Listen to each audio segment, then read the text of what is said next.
This station is about collecting aseptic swabs from solid organs. So we have a hunk of liver here, we have swabs, we have a heat source, we have spatulas, and the goal is to collect a swab that has not been contaminated. If you're not going to follow these procedures, you should not collect swabs, you should just collect tissue and submit it to the lab. The procedure that we're going to do is to light the torch, heat the spatula until it's cherry red. Sear the tissue using the flat part of the blade on the tissue and hold it on the tissue just long enough to sear it, but not long enough to cook it. Turn the torch off. Then we pick up a sterile scalpel blade. We stab the tissue in the center of the location where we seared. Pick up a swab, a sterile swab, insert it into the stab incision. Make sure we pick up blood and tissue on the swab and insert it in the media for transport and label the media. So that's what I'm going to do. I turn on the torch until I can hear the gas. I have a barbecue lighter I use as my flame. I have a nice icing spatula that we use. You need a spatula that has an insulated handle so you won't get burned as your blade heats up.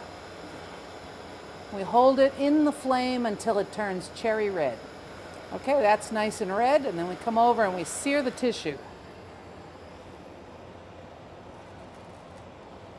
Just long enough to sear the surface.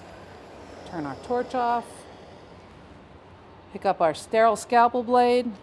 Stab in the center of the seared mark. We have our bacterial transport media system here. Comes with media and a swab. We stab right in our stab incision, swirl it around, nice and bloody.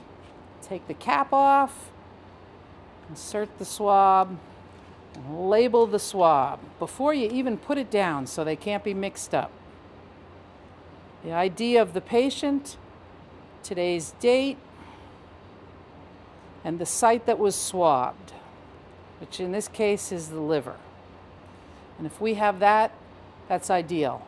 We like to get people in the habit of checking the expiration dates on their media so that they're not using expired media and they get good results. So that swab's been collected. We did also look at alternatives to having a torch. Most people are used to a Bunsen burner in their lab. Most vets don't have a Bunsen burner in their office. We checked to see if you could just use a barbecue lighter to sear the tissue, and it just doesn't work. Nothing happens. So that's not a good alternative. We bought one of these little cheap pencil torches in a hardware store and tried it, and I'm not even going to light it. We wouldn't recommend using this because we found these to be unsafe. A flame shoots out the end and also shoots out around here toward your fingers. And then we found this small plumber's emergency torch, and this does have a sufficient torch flame to heat up a small spatula until it's cherry red. So this would be a suitable alternative to a large torch if you had a small enough blade. And that's it.